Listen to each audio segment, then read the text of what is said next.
السلام علیکم، محدث ٹی وی میں خوش آمدید۔ پروگرام کی 13ویں قسط پیش خدمت ہے۔ گفتگو کا آغاز کرنے سے پہلے آپ سے درخواست ہے کہ چینل کو سبسکرائب کر لیں تاکہ تمام ویڈیوز آپ تک پہنچتی رہیں۔ حضرت عبید ابن عمیر تابعی فرماتے ہیں، دجال نکلے گا تو کچھ ایسے لوگ اس کے ساتھ شامل ہو جائیں گے جو یہ کہتے ہوں گے کہ ہم گواہی دیتے ہیں کہ یہ کافر ہے، بس ہم تو اس کے اتحادی اس لیے بنے ہیں کہ اس کے کھانے میں سے کھائیں اور اس کے باغات میں اپنے مویشی چرائیں۔ چنانچہ جب اللہ کا غضب نازل ہوگا تو ان سب پر ہوگا۔ ارشاد نبی صلی اللہ علیہ وآلہ وسلم ہے، تم میں سے بعض کا فتنہ میرے نزدیک دجال کے فتنے سے بڑا ہے۔ فتنہ چھوٹا ہو یا بڑا، وہ دجال کے فتنے پر ہی منتج ہوگا، سو جو اس سے پہلے فتنوں سے بچ گیا وہ دجال کے فتنوں سے بھی بچ جائے گا۔ ان دونوں احادیث سے بات پتہ چلتی ہے کہ دجال کے آنے سے پہلے ہی ایمان والوں اور منافقین کی چھانٹی ہو جائے گی، یعنی دجال کے خروج سے پہلے حالات ایسے ہو جائیں گے کہ ہر کسی کو اپنے بارے میں فیصلہ کرنا پڑے گا کہ وہ کس طرف ہے۔ آج مسلمان ان حدیثوں پر غور نہیں کرتے، اگر غور کریں تو ساری صورتحال واضح ہو جائے گی کہ آج بھی ایسا نہیں ہو رہا کہ باوجود باطل کو پہچاننے کے مسلمان مالی فائدہ حاصل کرنے کے لیے باطل کا ساتھ دے رہا ہے، اس کی حمایت کر رہے ہیں یا پھر خاموش تماشائی بنے ہوئے ہیں۔ میرے سوئے ہوئے مسلمان بھائیوں، اپنے بارے میں فیصلہ کرو اور رک کر سوچو کہ سفر کس سمت جاری ہے، زبانیں کس کے حق میں چل رہی ہیں اور قلم کس کے لشکر کو مضبوط کر رہے ہیں۔ ایسا نہیں ہو سکتا کہ اللہ کے لشکر میں بھی رہو اور دجال کے اتحادی بھی۔ جیسا کہ بتایا گیا ہے کہ دجال کا دجل و فریب ملٹی ڈائمینشنل ہوگا، جھوٹ، فریب، دھوکہ دہی اور پروپیگنڈا اتنا زیادہ ہوگا کہ بڑے بڑے لوگ اس کے بارے میں شک و شبہ میں پڑ جائیں گے۔ عام طور پر عوام کے ذہن میں یہ ہے کہ دجال صرف اپنے مکروہ چہرے کے ساتھ دنیا کے سامنے آئے گا، لیکن اگر معاملہ اتنا سادہ ہوتا تو پھر کسی کو ڈرنے کی کیا ضرورت تھی؟ لیکن اس کے مکروہ چہرے کے باوجود اس کے کارنامے دنیا کے سامنے ایسے پیش کیے جائیں گے کہ لوگ سوچنے پہ مجبور ہو جائیں گے کہ اگر یہ وہی دجال ہے تو اتنے اچھے کام ہرگز نہ کرتا۔ اس کے فتنوں کو شمار کرنا تو مشکل ہے، لیکن احادیث کی روشنی میں اس کا مختصر خاکہ پیش کیا جا سکتا ہے۔ اس کا طریقہ واردات کس نوعیت کا ہوگا؟ دجال کی آمد سے پہلے سالوں سے دنیا میں جنگیں، قتل و غارت عام ہوگا، بے روزگاری، مہنگائی اور معاشرتی ناانصافیوں کا دورہ ہوگا، گھروں کا امن و امان، سکون ختم ہو چکا ہوگا، ہر طرف برائی کا بول بالا ہوگا، اچھائی کہیں کہیں نظر آئے گی۔ لوگ ایسے شخص کی بھی تعریف کریں گے جو 99% برائیوں میں ملوث ہوگا، لیکن عام قائدین سے مایوس ہو کر کسی ایسے نجات دہندہ کی تلاش میں ہوں گے جو اللہ کی طرف سے بھیجا جائے گا۔ اب اس کے چیلے میڈیا کے ذریعے ایک شخص کو انسانیت کا نجات دہندہ بنا کر پیش کریں گے اور ثابت کریں گے کہ اس نے بے روزگاروں کو روزگار دیا ہے، قحط زدہ علاقوں میں کھانے پینے کا سامان پہنچایا ہے، مختلف ممالک کے درمیان جاری نفرت و عداوت کو ختم کر کے انہیں محبت و بھائی چارگی کے راستے پہ ڈال دیا ہے، دنیا سے شر پسندوں کا خاتمہ کر دیا گیا ہے، گھر گھر انصاف پہنچا دیا گیا ہے اور اب دنیا کی تمام قوموں کو ایک نظر سے دیکھا جائے گا۔ اس طرح وہ اپنی خدائی کے اعلان سے پہلے دنیا والوں کی ہمدردی حاصل کرے گا۔ ظاہر ہے اگر کوئی شخص اس دور میں اتنے عظیم کارنامے کرے تو دنیا اس کی تعریف کرنے پر مجبور ہو جائے گی اور اس طرح لوگوں کی ہمدردیاں اس کے ساتھ ہو جائیں گی۔ ابن ماجہ نے حضرت ابو امامہ باہلی سے دجال کی نبوت کے دعوے کی روایت نقل کی ہے کہ دجال پہلے لوگوں کے ذہن میں یہ بات ڈالے گا کہ یہ سب کچھ میں اپنی طرف سے نہیں کر رہا، بلکہ یہ سب کرنے کے لیے خدا نے مجھے بھیجا ہے، یعنی وہ اپنی نبوت کا دعویٰ کرے گا،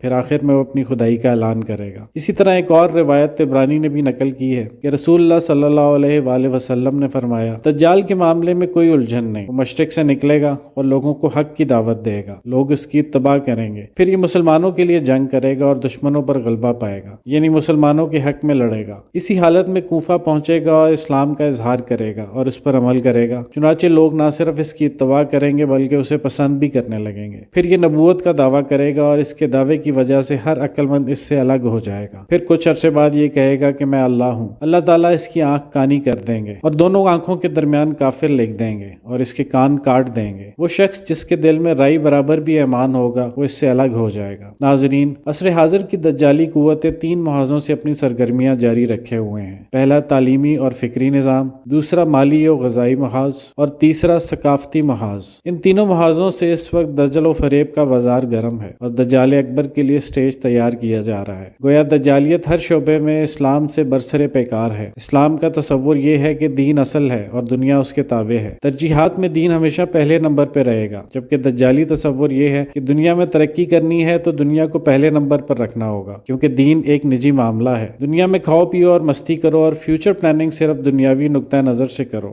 آخرت کے نقطہ نظر سے فیوچر پلاننگ کرو گے دنیا میں کچھ نہیں ملے گا۔ ناظرین، دجال کے دعوی نبوت کا ذکر پیچھے گزر چکا ہے۔ دجال خدائی کے دعوے سے پہلے اپنے نبی ہونے کا اعلان کرے گا۔ دوسری اہم بات جو اس حدیث سے ہمیں پتہ چلتی ہے وہ یہ ہے کہ دجال پہلے سے کانا نہیں ہوگا، بلکہ اپنا خدائی کا دعویٰ کرنے کے بعد اللہ تعالیٰ اسے کانا کر دیں گے۔ عین ممکن ہے کہ چوٹ لگنے کے باعث وہ کانا ہو جائے۔ یہی وجہ ہے کہ لوگ پہلے اسے نہیں پہچان پائیں گے اور اس کو ایک اچھا لیڈر سمجھتے ہوئے اس کی پیروی اختیار کریں گے۔ حضرت انس بن مالک فرماتے ہیں کہ اصفہان کے 70,000 یہودی دجال کے پیروکار ہوں گے۔ ان کے جسموں پر سبز رنگ کی چبے ہوں گے۔ کیا آپ جانتے ہیں کہ ایران کا شہر اصفہان یہودیوں میں ایک خاص مقام رکھتا ہے؟ ان کی اہمیت کا اندازہ اس بات سے لگایا جا سکتا ہے کہ اصفہان کے 70,000 یہودی دجال کے لشکر میں شامل ہوں گے۔ بخت نصر نے جب بیت المقدس پر قبضہ کیا تو کافی تعداد میں یہودی اصفہان میں آ کر آباد ہو گئے، چنانچہ اس علاقے کا نام یہودیہ پڑ گیا۔ پرنس کریم آغا خان فیملی کا تعلق بھی اصفہان سے ہے اور یہ اصفہان کے یہودی ہیں۔ اس کے علاوہ اور بھی بہت سی شخصیات ہیں جو اصفہانی یہودی ہیں اور اس وقت عالم اسلام کے معاملات میں بہت اثر و رسوخ رکھتی ہیں۔ بعض احادیث میں خراسان کو دجال کے نکلنے کی جگہ بتایا گیا ہے، تو اس میں کوئی اختلافی بات نہیں کیونکہ ایران پہلے خراسان میں شامل تھا۔ یہود کے ہاں اس مسیح کو آل داؤد میں سے مانا جاتا ہے۔ حقیقتاً یہودی جس مسیح کا انتظار کر رہے ہیں وہ دجال ہی ہے۔ اسی طرح سے روایتوں میں اس بات کا تذکرہ بھی ملتا ہے کہ دجال کے پیروکاروں میں عورتوں کی تعداد زیادہ ہوگی۔ چنانچہ عبداللہ بن عمر رضی اللہ عنہ سے روایت ہے کہ رسول اللہ صلی اللہ علیہ وآلہ وسلم نے ارشاد فرمایا، وادی مرکنات کی زمین میں دجال پڑاؤ ڈالے گا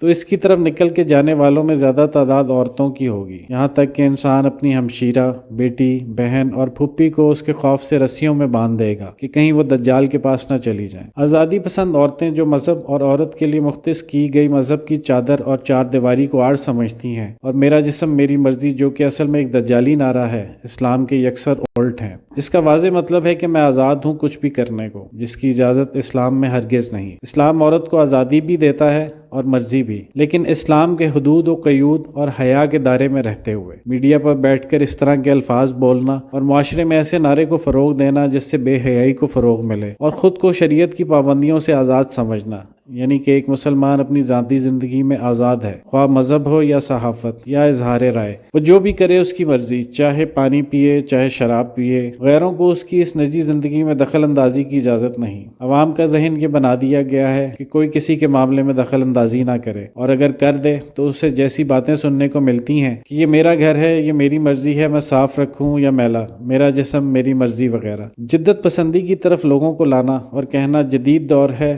جدید تقاضے ہیں اور ان کے مطابق ہمیں رہنا پڑے گا۔ اسلام یا کوئی مذہب ایسا نہیں جو جدید تقاضوں کے مطابق چل سکے۔ ذرا غور تو کریں، ہم اللہ تعالیٰ کی مخلوق ہیں، ہمیں اس نے پیدا کیا ہے۔ یہ جسم، یہ روح، یہ دیکھنا اور یہ چلنا پھرنا، یہ سننا، یہ طاقت و قوت، یہ سوچ و بچار وغیرہ سب اسی کا عطا کرتا ہے، اور یہ بندہ کیسے کہہ سکتا ہے کہ میری زندگی میں اس کے بھیجے گئے احکام کا کوئی عمل دخل نہیں ہے۔ دوسری وجہ توہم پرستی ہے جو کہ عورتوں میں مردوں کی نسبت زیادہ پائی جاتی ہے، اسی لیے جعلی عاملوں بابوں کے پاس جانے والی عورتوں کی کثیر تعداد ہوتی ہے جو اپنے شوہروں کی کمائی ان پر لٹاتی ہیں۔ اسی لیے خواتین میں یہ تعلیم عام کرنا ضروری ہے کہ خود کو دین کے قریب کریں اور اللہ کی رضا میں راضی رہیں۔ ہر بیماری جادو اور جنات کی وجہ سے نہیں ہوتی اور یہ مسئلہ کسی ایک خطے کا نہیں ہے۔ اسی لیے آج مسلمان عورت کو چاہیے کہ ہر اس فکر اور تحریک سے دور رہے جو دین کے نام پر ان کو کھینچ کر گھروں سے باہر نکالنے پر آمادہ کر رہی ہے۔ آج مسلمان معاشرے میں ان لوگوں کی تعداد بڑھتی جا رہی ہے جو دین کے نام پر شعوراً یا غیر شعوری طور پر مسلمان عورت کو گھروں سے باہر نکالنے کی خدمات انجام دے رہے ہیں۔ اسی لیے ایسی عورتوں کے فتنہ دجال میں مبتلا ہونے کا قوی اندیشہ ہے۔ اسی لیے رسول اللہ صلی اللہ علیہ وآلہ وسلم نے فرمایا، میں نے جنت میں جھانکا تو اس میں اکثر لوگ فقراء تھے اور میں نے جہنم میں جھانکا تو اس میں اکثر عورتیں تھیں۔ صحیح بخاری کی ایک اور روایت میں حضرت ابو سعید خدری رضی اللہ عنہ فرماتے ہیں کہ رسول اللہ صلی اللہ علیہ وآلہ وسلم عید الاضحیٰ یا عید الفطر میں عیدگاہ تشریف لے گئے۔ وہاں آپ عورتوں کے پاس سے گزرے تو آپ نے فرمایا، اے عورتوں کی جماعت صدقہ کیا کرو کیونکہ میں نے جہنم میں زیادہ تم ہی کو دیکھا ہے۔ انہوں نے کہا، اللہ کے رسول ایسا کیوں ہے؟ آپ صلی اللہ علیہ وآلہ وسلم نے فرمایا، تم لان تان زیادہ کرتی ہو اور شوہر کی ناشکری کرتی ہو۔ میں نے عقل اور دین میں ناقص ہونے کے باوجود تم عورتوں سے زیادہ کسی کو بھی ایک عقل مند اور تجربہ کار آدمی کی عقل کو معاف کر دینے والا نہیں دیکھا۔ خواتین کو ہماری نصیحت ہے کہ وہ اسلام کے شعائر اور فرائض پر عمل کریں